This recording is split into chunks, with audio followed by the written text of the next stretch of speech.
અમદાવાદના ખોખરામાં વિદ્યાર્થીએ હુમલો કરતા ઈજાગ્રસ્ત વિદ્યાર્થી જીવનની જંગ હારી ગયો છે।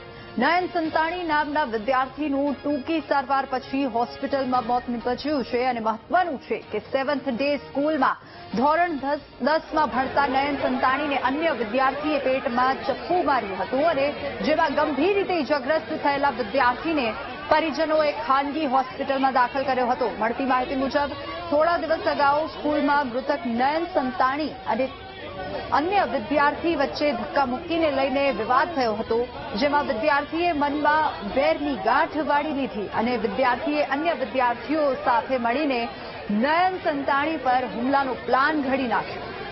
પ્લાનને પાર પાડવા માટે તે શાળામાં ચાકુ લઈને આવ્યો હતો અને શાળામાં છુટ્ટી થયા પછી 7 થી 8 વિદ્યાર્થીઓએ નયન સંતાણીને ઘેરી લીધો હતો અને તકનો લાભ લઈને નયન સંતાણીના પેટમાં ચપ્પુના ઘા મારી દીધા, તેને મોતને ઘાટ ઉતારી દીધો। મૃતકના પરિવારનો આક્ષેપ છે કે હુમલા પછી નયન નીચે ઢળી પડ્યો, છતાં શાળામાં કોઈએ તેના પર ધ્યાન ન આપ્યું। વધુ વિગતો સાથે સંવાદદાતા અનિતા આપણી સાથે લાઈવ જોડાઈ ગયા છે। અનિતા, 10મા ધોરણમાં ભણતા વિદ્યાર્થીને એક 8મા ધોરણમાં ભણતા વિદ્યાર્થીએ મોતને ઘાટ ઉતારી દીધું છે અને વાલીઓ આક્ષેપ સ્કૂલ ઉપર પણ લગાવી રહ્યા છે, શાળા ઉપર પણ આક્ષેપો, સવાલો ઉઠી રહ્યા છે કે આ વિદ્યાર્થી ચપ્પુ સ્કૂલમાં ક્યાંથી લઈને આવ્યો, શું વધુ વિગતો?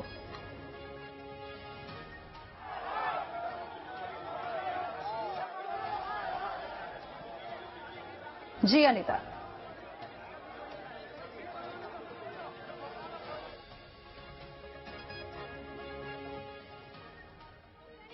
સ્કૂલની અંદર જે વિદ્યાર્થીને છરી મારીને હત્યા કરવામાં આવી છે, ત્યારબાદ વાલીઓનો રોષ અત્યારે જોવા મળી રહ્યો છે। જોઈ શકાય છે કે પોલીસના ચુસ્ત બંદોબસ્ત વચ્ચે વાલીઓ અને તેના પરિવારજનો સાથે સમાજના આગેવાનો તમામ લોકો અત્યારે હાલ સ્કૂલ પરિસરમાં આવી ગયા છે। મોટી સંખ્યામાં લોકોની ભીડ અને આક્રોશ જોવા મળી રહ્યો છે, કારણ કે જે પ્રકારે ધોરણ 10માં અભ્યાસ કરતા નયન નામના જે બાળકની જે હત્યા કરવામાં આવી છે અને હત્યા કરનાર બી સ્કૂલનો જ એક વિદ્યાર્થી હોવાનું સામે આવ્યું છે। સ્કૂલના વિદ્યાર્થીઓ જ્યારે છરી લઈને સ્કૂલમાં આવતા હોય તે ખૂબ જ ગંભીર બાબત છે, જેનો રોષ અત્યારે હાલ જોવા મળી રહ્યો છે। લોકોમાં એક ગુસ્સો છે અને જે પ્રકારે લોકોનો એક આક્રોશ અત્યારે સ્કૂલ પરિસરમાં જોવા મળી રહ્યો છે। કેટલાક સ્થાનિક જે આગેવાનો આપણી સાથે છે, શું આ ઘટનાને લઈને શું છે તમારો વિરોધ છે? અમારે એટલું જ કહેવું છે કે અમારે બાળકોને સ્કૂલ બેગની અંદર શું આપવાનું, પેન, પેન્સિલ, લંચ બોક્સ કે વેપણો આપીએ, સ્કૂલ બેગની અંદર બાળકોને શું આપીએ તમે જણાવો। આ તંત્રને, સરકારને, બધાને અમે એ જ પૂછીએ કે બાળકોને અને સ્કૂલના મેનેજમેન્ટને, પ્રિન્સિપલને કે બાળકોને બેગની અંદર અમે શું આપીએ?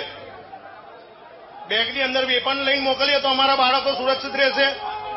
સ્કૂલની બેદરકારી લાગે છે તમને? ઘટનામાં સ્કૂલની બેદરકારી, ગંભીર બેદરકારી છે। એમણે પૈસા માટે કોઈને પણ એડમિશનો આપે છે, એજના ક્રાઇટેરિયા ચેક નથી કરતા, બેગો ચેક નથી કરતા। અમે વાલી તરીકે એવું કહીએ કે બાળકોને શું આપીએ બેગમાં, અમારો કોઈ બીજો સવાલ નથી।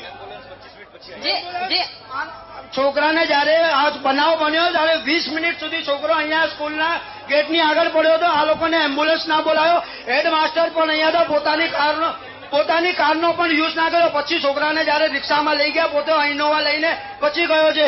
આ લોકો જયારે સ્કૂલો પોતાની સેફટી માટે અત્યારે એસીપી, ડીજીપી એમને બોલાવીને પ્રોટેક્શન કરે છે, તો અમારા છોકરાઓની પ્રોટેક્શન કોણ કરશે? અમને અમારા છોકરાઓના પૈસા બાકી હોય ભી તો સ્કૂલમાં ઉભા કરી દે છે કે પૈસા બાકી છે, તો નોટિસ આવ્યું છે કે પૈસા બાકી છે, તો આ પૈસા અમે એના માટે ભરી અમારા છોકરાઓને મારવા બોલાવીએ છીએ, તમારે ચેક કરવાની જરૂર नहीं।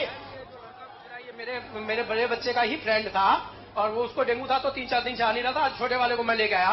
एक्चुअली मैंने कई बार इनके यहाँ कंप्लेन की, आगे भी 2-4 बार मैंने मेरे बच्चों यहाँ पर झगड़े होते हैं बच्चों को, मैंने कंप्लेन की, तो टीचर इनके क्या बोलते हैं कि आप ही अकेले कंप्लेन करते हो। मैंने इनको बोला कि आज स्कूल के अंदर बच्चे अगर झगड़ा कर रहे हैं, आपस में मारा मारी कर रहे हैं, गाली गलौज कर रहे हैं गंदी, तो उसको संभालने का दायित्व किसका है? आपने कंप्लेन की थी आगे? 2 साल पहले भी ये बात की थी, यहाँ पर ग्राउंड में प्रोग्राम हुआ था इनका, तब बच्चे झगड़े हैं, वही टीचर है, लेडीज है, बच्चियां हैं, और वो बच्चे आपस में बहुत बुरी तरह आपस में थापा मुक्की करते थे।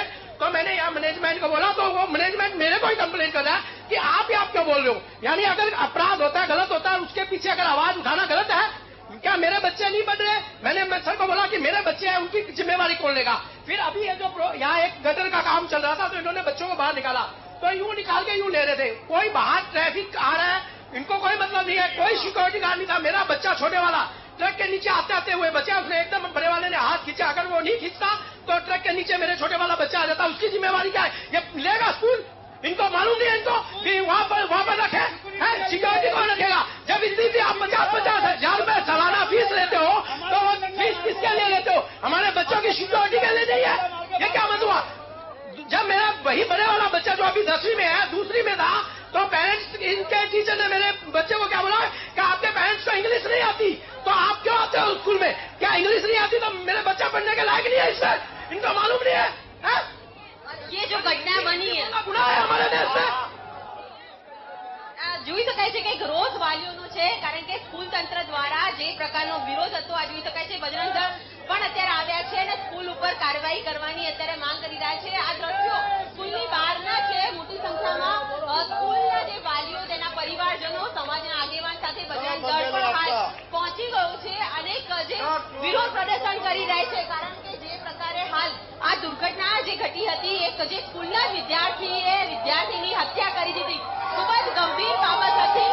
અનેક આક્રોશ અને રોષ અત્યારે હાલ જોવા મળી રહ્યો છે, કારણ કે સ્કૂલમાં જવા માટેના પ્રયત્નો બજરંગ દળની ટીમ કરી રહી છે। સ્કૂલમાં તોડફોડ પણ કરવામાં આવી છે। આ દ્રશ્યો જોઈ શકાય છે કે વિરોધ છે સ્કૂલને લઈને, કારણ કે જે પ્રકારે સ્કૂલમાં એડમિશન આપવામાં આવે છે કે વિદ્યાર્થીઓ છરી કે ઘાતકી વસ્તુ લઈને આવતા હોય છે, તો સ્કૂલ તંત્રની જવાબદારી આવે છે કે બાળક શું લઈને આવ્યું છે, તે કેવા પ્રકારનું વર્તન કરે છે, તેની તમામ જવાબદારી સ્કૂલની હોય છે। પરંતુ સ્કૂલ દ્વારા કોઈ પણ પગલાં નહીં લેવાતા રોષ અત્યારે હાલ સતત જોવા મળી રહ્યો છે। પરિવારજનો જ્યારે પોતાનો એક વારસો જે દીકરો ગુમાયો હતો અને ત્યારબાદ જે પ્રકારે એક આક્રોશ અત્યારે હાલ સ્કૂલ ઉપર જોવા મળી રહ્યો છે, પ્રિન્સિપલને પણ લોકોએ રોષે ભરાઈને માર માર્યો હતો અને આક્રોશ સાથે અત્યારે વિરોધ પ્રદર્શન કરી રહ્યા છે। તેઓની એક જ માંગ છે કે જે પ્રકારે સ્કૂલની બેદરકારી છે અને જેને લઈને જે કસૂરવાર જે જવાબદાર પર્સન છે તેઓને સજા મળે, એક આક્રોશ સાથે અત્યારે જોવા મળે છે। જોઈ છે રોષ બજરંગ દળ પણ આવી ગયું છે અને જે પોતાની લડત આપી રહ્યો છે, સ્કૂલ ઉપર કાર્યવાહી કરવાની માંગ કરી રહ્યા છે અને જે પ્રકારે બંધનું એલાન પણ જે સમાજ દ્વારા કરવામાં આવી રહ્યો છે અને આક્રોશ સાથે અત્યારે હાલ તમામ લોકો અત્યારે હાલ હાજર છે, કારણ કે જે પ્રકારે એક ઘટના જે ઘટી છે તેને લઈને મહિલાઓમાં પણ ખૂબ જ રોષ છે। અત્યારે તમારો વિરોધ શું છે? છોકરાને બોલાવીને સજા આપો એને, એને પ્રિન્સિપાલને બોલાવો, એને મા બાપને બોલાવો, આવું ના ચાલે। શિક્ષા લેવા આવે છે કે શું કરવા આવે છે? છરીઓ લઈને આવે છે? બાળકોની સેફટી નથી નહીં, બિલકુલ નહીં। अपनी सेफ भी तो सेफ्टी છે જ નહીં।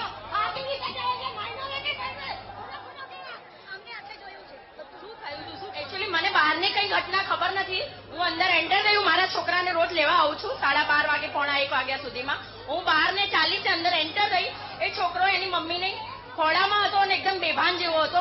મેં પાણીની બોટલ એક બે ભરી અને એના માથા ઉપર ને મોઢા ઉપર એવી રીતે છાંટી। મને વાક્યની ખબર નથી કે શું થયું છે। પછી મને ખબર પડી કે છરીનો ઘા વાગ્યો, તો મેં તરત 2-3 રિક્ષાવાળાને બોલાવવા ગઈ। મેં તો રિક્ષામાં આપણે લઈ જઈએ તો છોકરો સેફ થઈ જાય, પણ 2-4 ત્યાં 8 થી 10 જણા એ લોકો એમ્બ્યુલન્સ આવે એમ કરીને। તો અમદાવાદમાં વિદ્યાર્થીની હત્યાના પડઘા ગાંધીનગર સુધી પડ્યા છે અને શિક્ષણ મંત્રી પ્રફુલ્લ પાનસરિયાએ સ્કૂલ સંચાલકો સાથે વાત કરી છે। આ સમાચાર અત્યારે પ્રાપ્ત થઈ રહ્યા છે। હત્યાની ઘટનાના યોગ્ય તપાસ થાય તેવા આદેશ આપવામાં આવ્યા છે। અમદાવાદમાં વિદ્યાર્થીની જે 7th ડે સ્કૂલમાં હત્યા થઈ છે તેના પડઘા હવે ગાંધીનગરમાં પણ પડ્યા છે અને શિક્ષણ મંત્રી પ્રફુલ્લ પાનસરિયાએ સ્કૂલ સંચાલકો સાથે વાત કરી અને હત્યાની ઘટનાના પહેલા તો આ દુઃખદ ઘટના છે, એમના પરિવારને હું હૃદયપૂર્વકની સાંત્વના આપું છું। પરંતુ ઘણા સમયથી આપણે જોતા આવ્યા છીએ કે આ એક સામાજિક ચિંતન અને મનન કરવાનો સૌનો વિષય છે। નાના બાળકો યાની કે 10મું ધોરણ ભણતા, એટલે કે હજી તો એ સમજદારીમાં આવ્યા છે, ત્યારે પણ આવા ગ્રુપો બનાવી ચપ્પુ જેવા હુમલા કરીને મોતને ઘાટ ઉતારી દેવું, આ એક સમગ્ર સભ્ય સમાજ માટે એક રેડ સિગ્નલ અને તમામ શાળાઓ, કોલેજો વગેરેમાં શાળાના આચાર્ય અને શિક્ષકોની આવા વિકૃતિ માનસિક ધરાવતા અને સોશિયલ મીડિયા સાથે સંકળાઈને પોતે હીરોગીરી કરવાનો શોખ થયો હોય એની ઉપર બાજ નજર રાખવી જોઈએ. આ કેસની અંદર સંપૂર્ણપણે તપાસ માટે અમારા જિલ્લા શિક્ષણની ટીમ ત્યાં પહોંચવા આવી છે અથવા તો પહોંચી ગઈ હશે. હું કેબિનેટમાંથી બહાર આવ્યો ત્યારે હમણાં જ હજી મારે એમના કોઈ વાલી સાથે કે શાળાના કોઈ સંચાલક કે આચાર્ય સાથે વાત થઈ નથી, પરંતુ મારી ઓફિસ પર જઈ પોલીસ જે તે વિભાગના પોલીસ વડા સાથે, શાળાના સંચાલકો સાથે વાત કરી અને આમાં તટસ્થ તપાસ થાય. આ એક સ્ટડી થાય કે આવી વિકૃતતા બાળકોમાં કેમ આવી રહી છે. આ એક શિક્ષણની અંદર ભણતા નાના નાના ટાબરિયાઓ કહી શકાય કે બાળકો, એમાં મર્ડર સુધી પહોંચવું એ ખૂબ જ ગંભીર બાબત છે. શિક્ષણ માટે નહીં પરંતુ સમગ્ર સમાજમાં એમાં બધા જ આવી ગયા. આ કોઈના ઉપર શાળા ઉપર ઢોળી દે કે વાલીઓ ઉપર ઢોળી દઈને છૂટી જવાની વાત નથી, પરંતુ હવે પછી આવા બનાવો ન